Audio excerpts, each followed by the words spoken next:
మీకు నా మీద ఒక నమ్మకం. ఆ నమ్మకాన్ని మళ్ళీ ముందుకు తీసుకుపోవడానికి రాష్ట్రానికి స్వర్ణాంధ్రప్రదేశ్ విజన్ తయారు చేస్తే స్వర్ణ కుప్పం తయారు చేసి మీ ముందరకు వచ్చానని చెప్పి కూడా నేను మీకు తెలియజేస్తున్నా. అందులో కూడా చాలా స్పష్టంగా పెట్టుకున్నాను. జీరో పావర్టీ, పేదరికం లేని సమాజం. ఎక్కడ పేదవాడుంటే అక్కడ నేను ఉంటాను, అండగా ఉంటా. మిమ్మల్ని ఆర్థికంగా పైకి తీసుకొచ్చే బాధ్యత నేను తీసుకుంటానని మరొక్కసారి హామీ ఇస్తున్నా.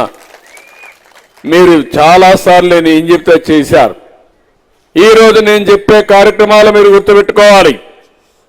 ఈరోజు ఐఐటి కాన్పూర్ వచ్చినప్పుడు వారిని నేను ఒకటే కోరుతున్నా, వికాసం కూడా చెప్పాను. అవసరమైతే ఇక్కడ ద్రావిడ యూనివర్సిటీ ఉంది, ఇంజనీరింగ్ కాలేజీలు ఉన్నాయి, మెడికల్ కాలేజ్ ఉంది, డిగ్రీ కాలేజ్ ఉంది, ఇంటర్మీడియట్ ఉంది, హై స్కూల్స్ ఉన్నాయి. వీళ్ళందరితో సమన్వయం చేద్దాం. మీరు అఫెక్స్ బాడీగా ఉండండి, మీరు వాళ్ళు కోఆర్డినేట్ చేయండి. I'm requesting them to coordinate with all academic institutions.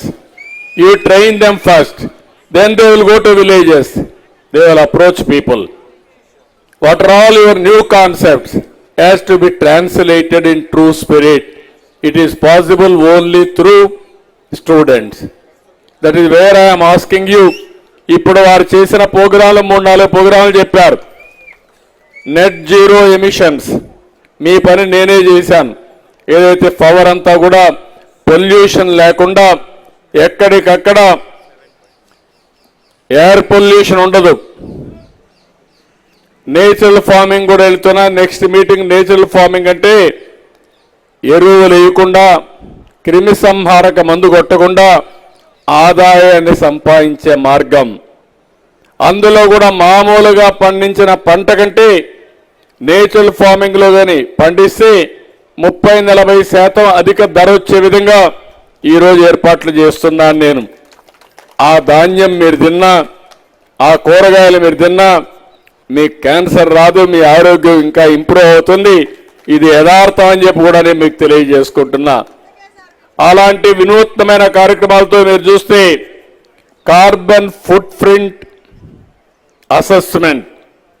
ఈరోజు ఆక్సిజన్ ఎక్కువ ఉండి కార్బన్ డయాక్సైడ్ తక్కువ ఉంటే మనకు ఆయువు పెరుగుతుంది, ఆరోగ్యం మెరుగుపడుతుంది. దాన్ని అసెస్ చేస్తారు.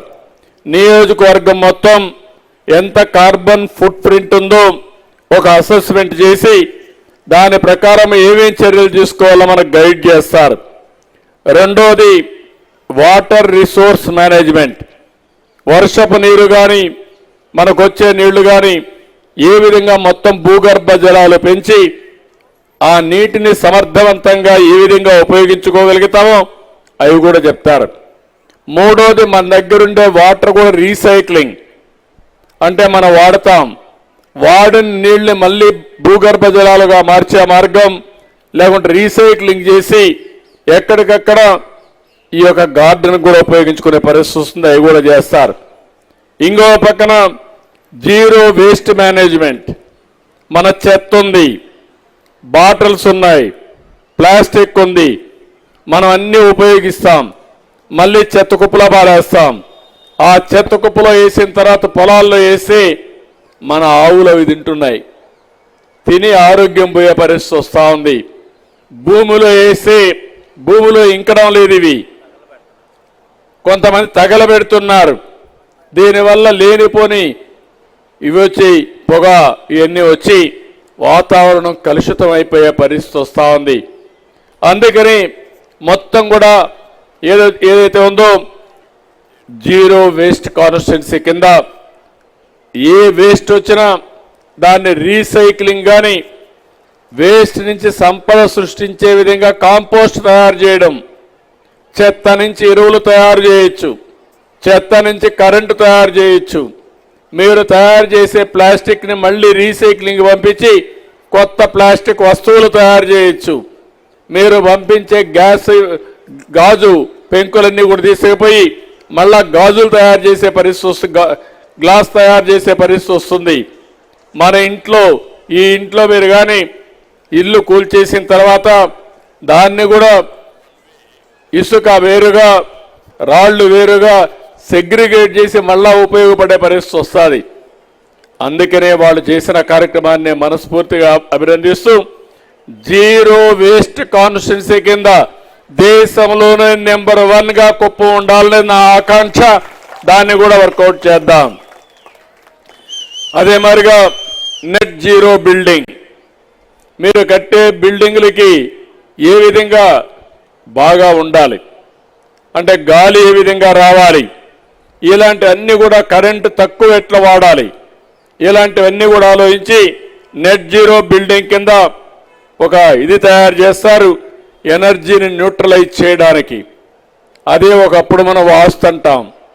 వెంటిలేషన్ సరిగా చూస్తారు, గాలి ఏ డైరెక్షన్లో గాలి వస్తుంది, వస్తే ఏ డైరెక్షన్లో పోతుంది, ఎప్పటికప్పుడు ఫ్రెష్ ఎయిర్ ఎట్ వస్తుందో అలాంటివన్నీ చేసే పరిస్థితికి వస్తుంది.